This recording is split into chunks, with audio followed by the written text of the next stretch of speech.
Hello guys, I hope आप सभी अच्छे होंगे। तो हम लोग आज अपने 2020 यूटेट प्रीवियस ईयर क्वेश्चन की सीरीज को कंटिन्यू करते हैं।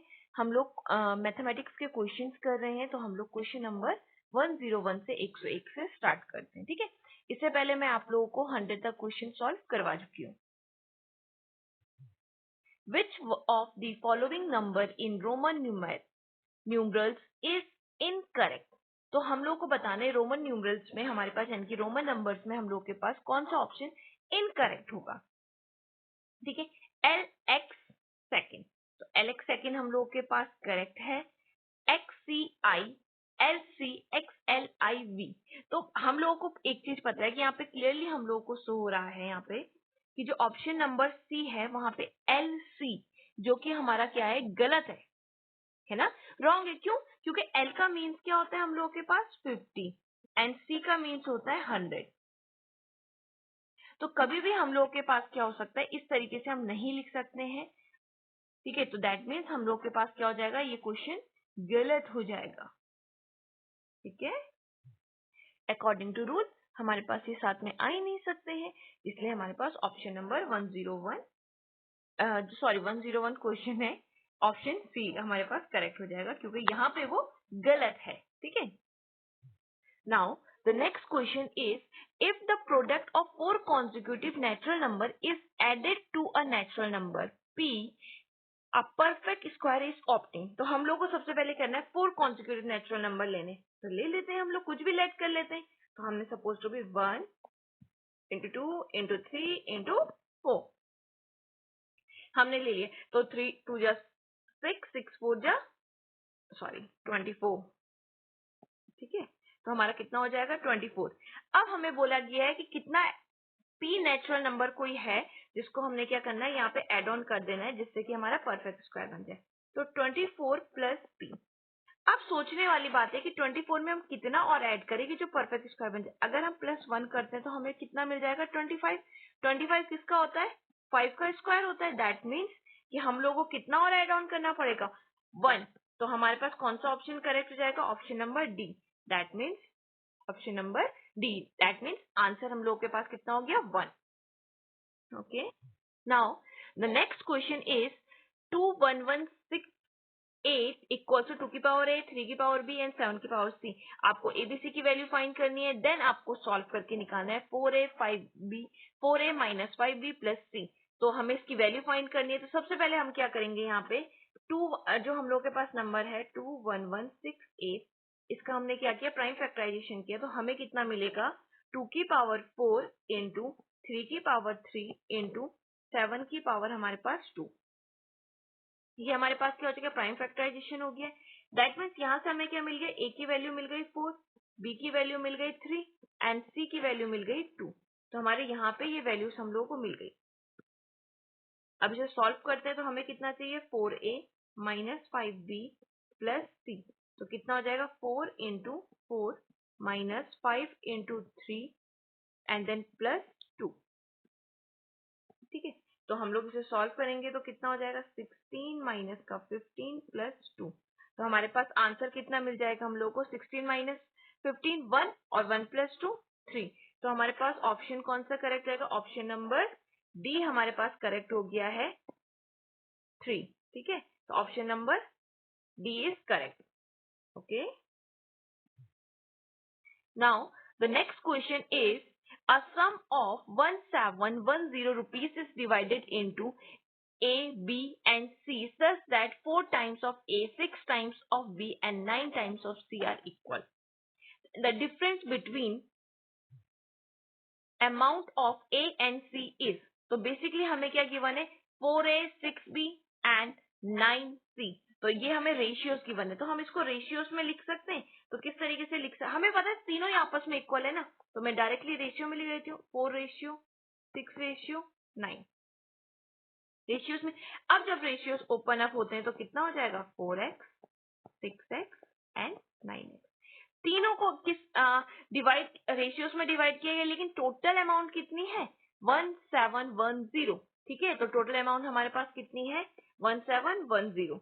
तो हम इसको और अच्छे से सॉल्व करते हैं। हम लिखते हैं यहाँ पे 4x plus 6x plus 9x equals to 1710।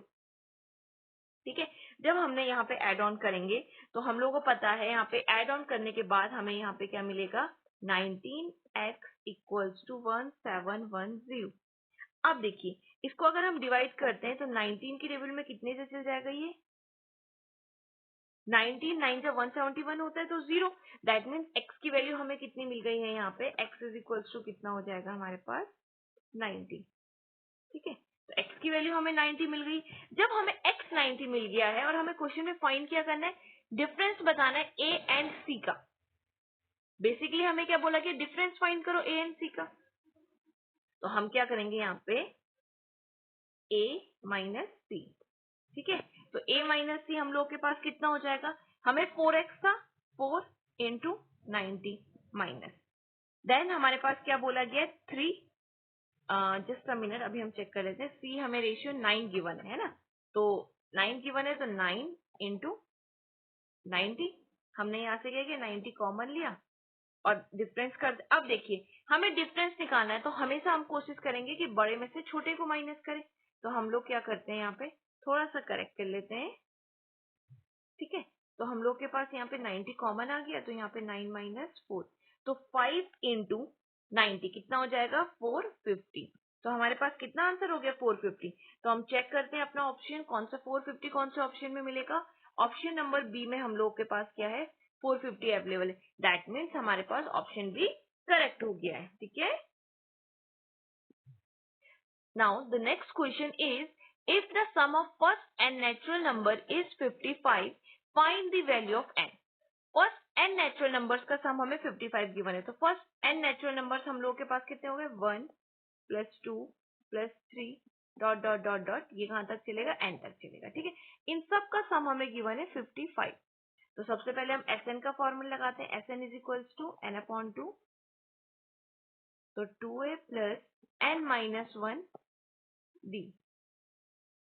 ठीक है, तो ये हो गया हम लोगों के पास।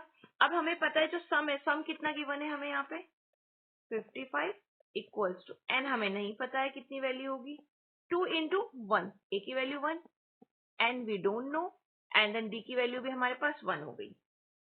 2 को मैं यहाँ डायरेक्टली मल्टीप्लाई करवा दूंगी। ठीक है, तो कितना हो जाएगा ये यहाँ पे 110। ठीक है, तो ये हम लोग के पास कितना हो जाएगा 110 या फिर मैं इसका कलर चेंज कर दूं ताकि आपको और अच्छे से समझ में आए। 110 is equals to n 2 plus n minus 1। ठीक है, तो इसको सॉल्व करेंगे n, तो ये हो गया हमारे पास n प्लस 1। ठीक है, अब हम यहाँ पे अंदर मल्टीप्लाई कराते हैं ब्रैकेट को, तो हम लोगों को क्या मिल जाएगा, यहाँ पे मिल जाएगा हमारे पास 110 equals to n square plus n। ठीक है, अब ये दैट मीन्स हमारे पास फाइनल इक्वेशन बन गई n square plus n minus का 110 इक्वल्स टू 0। ठीक है, ठीक है, अब मैं क्या करती हूँ थोड़ा अप साइड से हल्का सा रिमूव कर देती हूँ। तो अगर आप चाहो तो स्क्रीनशॉट लेना चाहो तो आप स्क्रीनशॉट भी ले सकते हैं। ठीक है, तो मैं स्टार्टिंग पोर्शन से थोड़ा सा रब कर रही हूँ। ठीक है, तो अभी हम लोग ने क्या किया लास्ट में, ये हमारे पास इक्वेशन बनी। अब हमारे पास एक क्वाड्रेटिक इक्वेशन बनी है, तो हमें इसका फैक्टराइजेशन करना पड़ेगा। तो 110 यहाँ पे अगर कुछ नहीं है तो हम लोगों के पास क्या होगा, यहाँ पे 1 अवेलेबल होगा। अगर जब कुछ नहीं होता है तो 1 अवेलेबल होता है। तो अब हम क्या करेंगे, यहाँ पे इसको सॉल्व कर देते हैं। तो 110 इंटू 1 110, तो हमारे पास इक्वेशन क्या बन जाएगी यहाँ पे n स्क्वायर माइनस 11 प्लस का n माइनस का 10n माइनस 110। ओके, ठीक है, नाउ अब हम लोग के पास क्या हो जाएगा, थोड़ा और अच्छे से सॉल्व करेंगे। तो हम लोग के पास यहाँ पे n कॉमन आ रहा है, तो अंदर मिलेगा n plus 11 minus 10 n plus 11 equals to 0। जब ये हमारे पास 0 हो गया दैट मीन्स, अब हम इसको थोड़ा सा इरेज और कर देते हैं।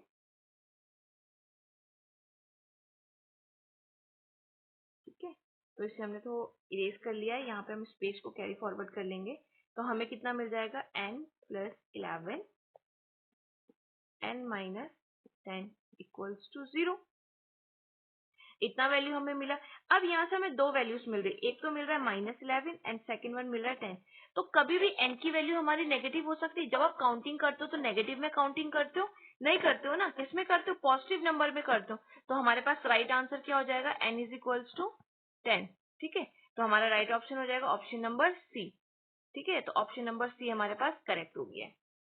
Okay, now the next question is the average of 5 successive even numbers a, b, c, d and e is 106, then the product of b and d is। तो हमें क्या करना है, इसका प्रोडक्ट फाइंड करना है। तो हम लोग कैसे कर सकते हैं यहाँ पे, अब हमें एवरेज बोला गया, तो सबसे पहले हम लिख देते हैं a, b, c, d and e। 5 numbers का हमारा एवरेज कितना आ रहा है, 106 आ रहा है। तो आप डायरेक्टली ट्रिक से भी कर सकते हो, ये कितना हो जाएगा 106। अब देखिए हमें क्वेश्चन में बोला क्या गया है, इवन नंबर्स है ना, तो इवन नंबर्स में क्या होता है, 2 की गैपिंग आती है। तो 106 के बाद कितना हो जाएगा 108, देन ये कितना हो जाएगा 110, यहाँ पे कितना हो जाएगा 104 एंड देन ये हो जाएगा 102। ये नंबर हमें मिल गए। अब हमें बेसिकली क्वेश्चन में क्या मिल गया है, ए बी सी डी, हमें सबकी वैल्यूज मिल गई है। तो जब हमें सबकी वैल्यूज मिल गई, हमें फाइंड करना है बी एंड डी। हमें क्या फाइंड करना है यहाँ पे, बी एंड डी। तो हमने क्या किया, बी इंटू डी। बी कितना है हमारे पास 104 और डी कितना है 108। जब हमने क्या किया 104 और 108 को प्रोडक्ट किया तो हमारे पास कितना आ जाएगा। ठीक है, इसको आप ऑप्शन से भी कर सकते हो और या तो फिर आप क्या करो, डायरेक्टली मल्टीप्लाई करके भी लिख सकते हो 11232। अगर आपको मल्टीप्लाई नहीं करना है और टाइम सेव करना है तो हमें पता है 8 4 कितना होता है, 32 होता है एंड 00। तो ऑप्शन में हमने देखा लास्ट में 32 किस में, ऑप्शन नंबर डी में। तो हमारे पास राइट ऑप्शन कौन सा हो गया, ऑप्शन नंबर डी। तो हम डायरेक्टली इस तरीके से भी क्वेश्चन सॉल्व कर सकते हैं। Okay, now the next question is the length, breadth and height of a room is 5, 4 and 3 meters respectively. Find the area of 4 walls. तो सबसे पहले हमें पता होना चाहिए एरिया ऑफ 4 वॉल्स का फॉर्मूला क्या होता है, तो 2l + b इंटू h। तो जस्ट हम लोगों ने क्या करना है, वैल्यूज पुट करनी है। बहुत इजी क्वेश्चन है। 5 + 4 इंटू में हम लोग के पास 3, तो हम लोग सॉल्व करेंगे तो कितना हो जाएगा यहाँ पे 6 इंटू 9, दैट मीन्स 54। तो ऑप्शन हम लोग के पास कौन सा करेक्ट हो गया, ऑप्शन नंबर डी हमारे पास करेक्ट हो गया 54। ठीक है, आई होप आप सभी को क्वेश्चन समझ में आ रहे होंगे। अगर आप लोगों को वीडियो पसंद आ रही होगी तो प्लीज वीडियो को लाइक, शेयर एंड सब्सक्राइब करें।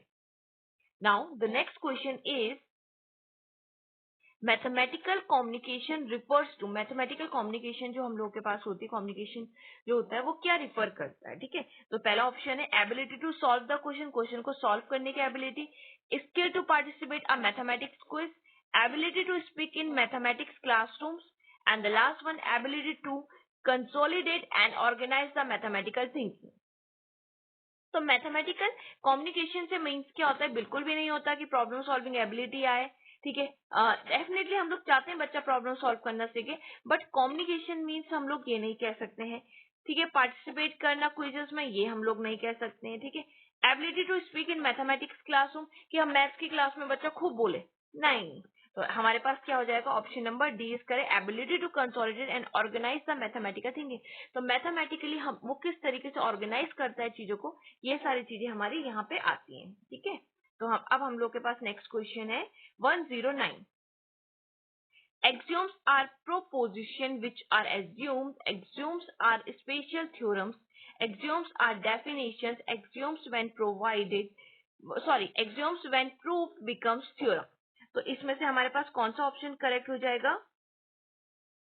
ठीक है, तो हमारे पास ऑप्शन नंबर सी, हमारे जो हम लोग के पास क्या हो जाएगा, फर्स्ट पॉइंट एग्जाम्स हमारे पास क्या है, प्रोपोजिशन से जो एज्यूम की गई है कि हाँ हमारे पास यही होगा, दैट मीन्स हमारे पास क्या हो रहा है, फर्स्ट ऑप्शन करेक्ट हो, दैट मीन्स हमारे पास option number C is correct.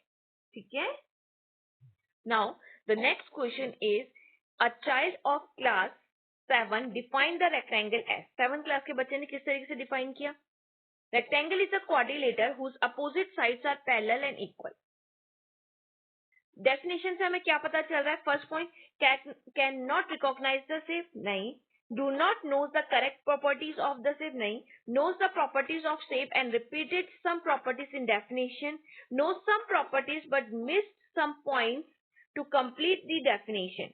तो बच्चे ने क्या किया है यहाँ पे, बच्चे को समझ में आया सब कुछ ठीक है, लेकिन बच्चे ने क्या किया, कुछ पॉइंट्स को मिस कर दिया। जैसे बच्चे ने डायगोनल्स के बारे में नहीं बताया, ठीक है, तो इस तरह के बच्चे ने क्या किया, कुछ पॉइंट्स को क्या कर दिया, मिस कर दिया। दैट मीन्स हमारे पास कौन सा ऑप्शन सही हो जाएगा, option number D is correct.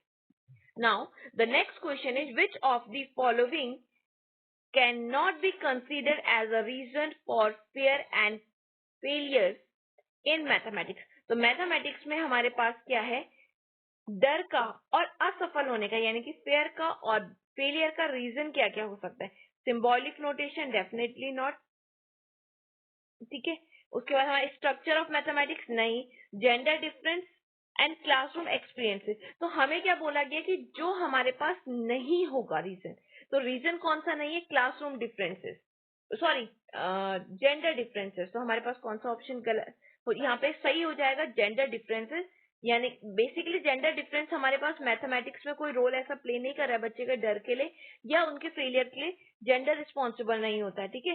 तो इसलिए हमारे पास यहाँ पे कौन सा ऑप्शन सही हो जाएगा, ऑप्शन नंबर सी, ठीक है। तो आप लोग इन क्वेश्चन पे ज्यादा अच्छे से ध्यान दिया कीजिए कि जहाँ पे can not, not word use किया जाता है, ठीक है। तो इन क्वेश्चन पे ज्यादा हम लोगों को क्या होना है, कंसर्न करने की जरूरत है, ध्यान देने की जरूरत होती है। Now the next question is which of the following assessment strategies can be used to make connection of mathematics with real life and promote interdisciplinary?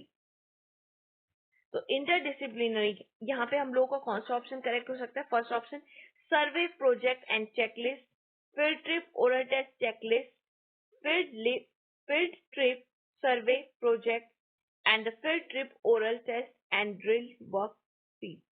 तो इनमें से हमारे पास कौन सा ऑप्शन सही हो सकता है, तो हमें फील्ड ट्रिप भी करवानी चाहिए, सर्वे भी करानी चाहिए और प्रोजेक्ट भी बच्चों को मिलना चाहिए। तो option number C is correct, ठीक है।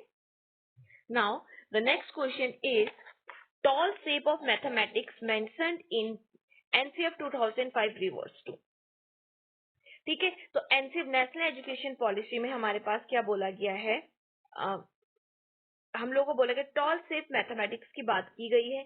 तो टॉल शेप मैथमेटिक्स में क्या मेंशन किया गया, solving the challenging problems, creating maths pro games, providing hand on experience, building of one concept on another concept.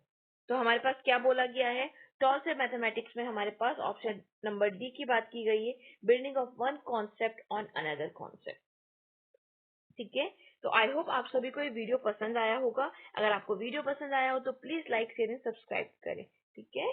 Thank you, have a nice day.